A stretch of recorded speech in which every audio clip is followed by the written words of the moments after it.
Hello friends, welcome back to our channel. അപ്പോൾ ഇപ്പോൾ ഞാൻ വന്നിരിക്കുന്നത് ആലുവ ഡെൻ്റൽ കിങ്ഡത്തിലാണ്. എനിക്കിപ്പോൾ സംസാരിക്കാനായിട്ട് ഇത്തിരി ബുദ്ധിമുട്ടുണ്ട്. അപ്പോൾ അത് എന്തുകൊണ്ടാണ് ഞാൻ കാണിച്ചു തരാം. അപ്പോൾ റേച്ചലിൻ്റെ പല്ലിൽ ബ്രേസസ് ഇടാൻ വേണ്ടിയിട്ടാണ് നമ്മളിവിടെ എത്തിയത്. അപ്പോൾ ഡോക്ടർ പറഞ്ഞു ആദ്യം തന്നെ ടങ് ഗാർഡ് ഇട്ട് കൊടുക്കാം. അപ്പോൾ അതിൻ്റെ മെഷർമെൻറ്റും കാര്യങ്ങളും ആദ്യം തന്നെ എടുക്കാനായിട്ട് പറഞ്ഞ് ഇപ്പോൾ ഈ മെഷർമെൻറ്റ് എടുക്കാനായിട്ടുള്ള ഒരു ജെല്ല് വെച്ചേക്കാണ്. അതൊരു 2-3 സെക്കൻഡ് കഴിയുമ്പോഴത്തേക്ക് അത് സെറ്റാവും. പിന്നെ ഒരു 2-3 ദിവസം കഴിഞ്ഞ് കഴിയുമ്പോഴാണ് നമുക്കിത് ഫിക്സ് ചെയ്യാനായിട്ട് വരേണ്ടത്. അപ്പോൾ ഇതിന് പ്രത്യേകിച്ച് വേദനകളോ കാര്യങ്ങളോ ഒന്നും ഉണ്ടാവില്ല. പെർമനൻ്റ് ആക്കി ഫിക്സ് ചെയ്ത് വെക്കും. അപ്പോൾ പിള്ളേരിങ്ങനെ ഊരിക്കളയോ അങ്ങനെയൊന്നും പേടിക്കണ്ട, അത് അവിടെ കിടന്നോളും.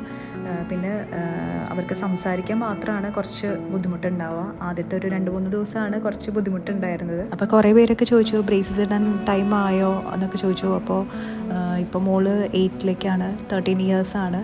ശരിക്കും ഏജ് നോക്കിയിട്ടല്ല കേട്ടോ, പാൽപ്പല്ലുകളൊക്കെ പോയി പുതിയ പല്ല് വന്നിട്ടുണ്ടാവണം. അപ്പോഴാണ് അതിനെ കറക്റ്റ് ചെയ്ത് നമുക്ക് കൊണ്ടുവരാൻ പറ്റുള്ളൂ.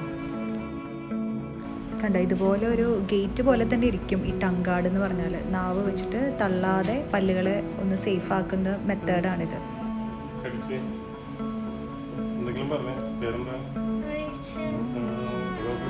ആദ്യത്തെ കുറച്ച് ദിവസത്തേക്ക് നല്ല ബുദ്ധിമുട്ട് തന്നെയായിരുന്നു സംസാരിക്കാനായിട്ട്. പിന്നെ ഇനി ഒരു 2 വീക്സ് ഒക്കെ കഴിഞ്ഞിട്ട് ചെല്ലാനാണ് പറഞ്ഞേക്കുന്നത് ബ്രേസസിൻ്റെ സ്റ്റാർട്ടിങ്.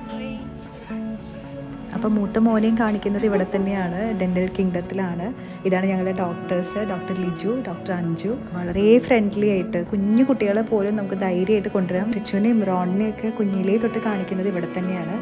അങ്ങനെ ടങ്കാർഡൊക്കെ ഫിറ്റ് ചെയ്തത് പോവാണ്. റിച്ചുവിന് അത്ര സന്തോഷമൊന്നുമില്ല, കാരണം സംസാരിക്കാൻ ഇച്ചിരി ബുദ്ധിമുട്ടുണ്ട്. അപ്പോൾ നെക്സ്റ്റ് വീഡിയോയിൽ കാണാം. ബൈ.